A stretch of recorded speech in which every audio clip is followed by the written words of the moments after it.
संत रामपाल जी महाराज का सत्संग। सद्गुरु रामपाल जी भगवान का सत्संग। इंद्रदेव की संपूर्ण कथा भाग 2। क्या स्वर्ग का राजा सचमुच खुश और समृद्ध जीवन जी पाता है? क्या भगवान इंद्र अत्यधिक असुरक्षित जीवन जीते हैं? भगवान इंद्र को हमेशा राक्षसों से लड़ने और हिंदू भिक्षुओं को परेशान करने के लिए क्यों चित्रित किया गया है? क्या स्वर्ग वास्तव में एक सुखदायक निवास है? क्या साधकों को स्वर्ग की प्राप्ति के लिए पूजा करनी चाहिए जिसका राजा एक असुरक्षित जीवन जीता है? यह लेखन भगवान इंद्र की जीवनी की पवित्र ग्रंथों से तथ्यों की व्याख्या करेगा जो भक्तों को सोचने पर मजबूर कर देगा कि क्या स्वर्ग प्राप्ति के लिए पूजा करनी चाहिए? क्या कहीं और एक अनंत और सुखदायक परम निवास है? निम्नलिखित इस लेख के मुख्य आकर्षण होंगे। इंद्रदेव की जीवनी। अभिमानी इंद्र ने वृंदावन को डुबोने के लिए मूसलाधार बारिश करी। जब भगवान इंद्र वासना के लिए श्रापित हुए। ऋषि दुर्वासा द्वारा श्राप और स्वर्ग का पतन। भगवान इंद्र को अपने साम्राज्य को खोने का डर रहता है। सतलोक अविनाशी निवास है। इंद्रदेव की जीवनी।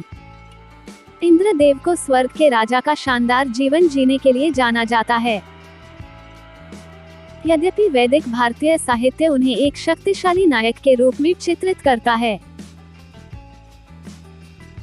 लेकिन इंद्र को उनके भोगवादी होने के लिए भी जाना जाता है, जो अपने व्यभिचारी, सुखवादी संबंधी और नशे की आदतों के कारण लगातार परेशानी में पड़ जाते हैं क्योंकि वह सोम, मदिरा के बहुत शौकीन हैं। सीधे शब्दों में, भगवान इंद्र एक शराबी हैं जिसके कारण अधिकांश समय वे इसके दुष्प्रभाव भी भुगतते हैं। भगवान इंद्र के बारे में अधिक जानने से पहले यह जानना जरूरी है कि देवराज इंद्र का पद कैसे प्राप्त किया जाता है। देवराज इंद्र का पद कैसे प्राप्त होता है? परिवार, निवास और इंद्रदेव की सवारी। देवराज इंद्र की आयु क्या है?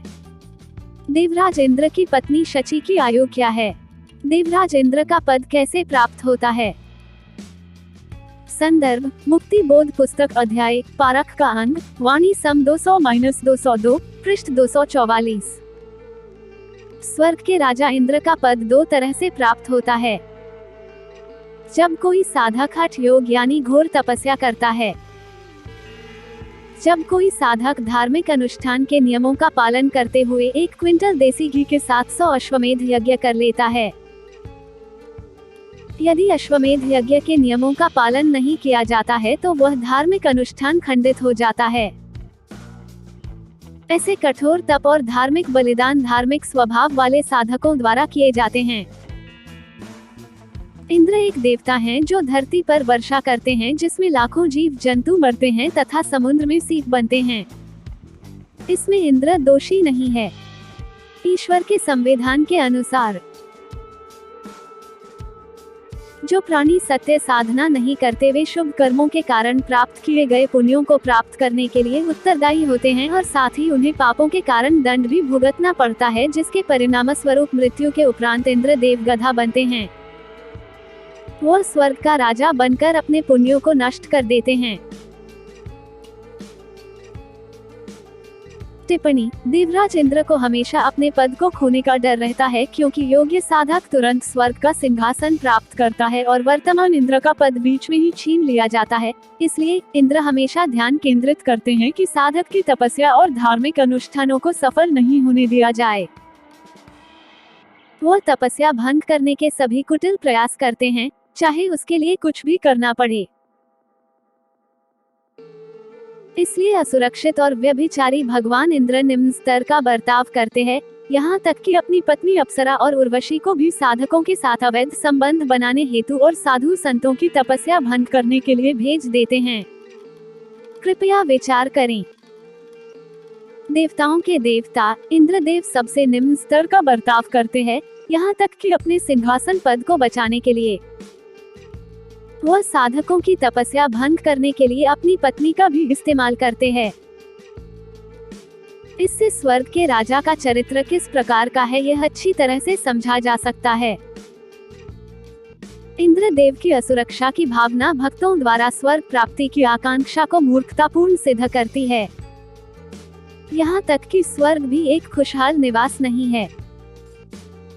जब राजा इतना असुरक्षित है तो स्वर्गलोक में रहने वाले अन्य देवताओं और प्राणियों की स्थिति क्या होगी, यह स्पष्ट है। घोर तपस्या के बाद स्वर्ग के राजा का पद प्राप्त होता है जो अस्थायी होता है। यह दर्शाता है कि मनमानी पूजा जैसे कि हठ योग एक व्यर्थ प्रथा है जो पवित्र श्रीमद् भगवद गीता अध्याय 16 श्लोक 23-24 में पूरी तरह से प्रतिबंधित है। परिवार, निवास और इंद्रदेव की सवारी। कश्यप और अदिति स्वर्गलोक के देवता भगवान इंद्र के माता पिता हैं। वो अग्नि के जुड़वां भाई हैं। माना जाता है कि इंद्र आकाश देवता और देवी पृथ्वी से पैदा हुए थे। शची इंद्राणी उनकी धर्म पत्नी है। योद्धा अर्जुन, वली, जयंता, देवसेना, मिधुसा, नीलाम्बरा, आरव, चित्रगुप्त, रसभा और जयंती स्वर्ग के राजा के बच्चे हैं। उनके परिचारकों को मारुत कहा जाता है। वो हिंदू, बौद्ध और जैन धर्म के अनुसार देवों से जुड़े हुए हैं। अमरावती इंद्रलोक की राजधानी है। स्वर्ग भगवान इंद्र का निवास है जो पवित्र पर्वत के सर्वोच्च शिखर यानी सुमेरु से चारों ओर से घिरा हुआ है। यह स्वर्ग अपने प्रभु की आज्ञा पर किसी भी दिशा में घूम सकता है। कई अप्सराएं और गंधर्व नृत्य करते हैं और उन लोगों का मनोरंजन करते हैं जो दरबार में उपस्थित होते हैं। खेलकूद और द्यूत प्रतियोगिता भी स्वर्ग में आयोजित की जाती है। इंद्र वर्षा के देवता हैं। वो 96 करोड़ मेघमाला के मालिक हैं। वो गर्जन, तूफान, आकाशीय विद्युत के स्वामी हैं और युद्ध से संबंधित हैं जो आमतौर पर एक वज्र का निर्माण करने में चित्रित किए जाते हैं। उसका हथियार वज्र है। इसके साथ साथ वह अपने साथ चक्र, कुल्हाड़ी और हाथी का अंकुश भी रखते हैं। ऐरावत, सफेद हाथी और श्वेत घोड़ा इंद्रदेव की सवारी हैं जिन पर उन्हें अक्सर सवारी करते हुए दिखाया जाता है। समुद्र के मंथन के दौरान देवराज इंद्र द्वारा ऐरावत प्राप्त किया गया था। इंद्र के पास 10,000 घोड़ों द्वारा चालित एक स्वर्ण रथ भी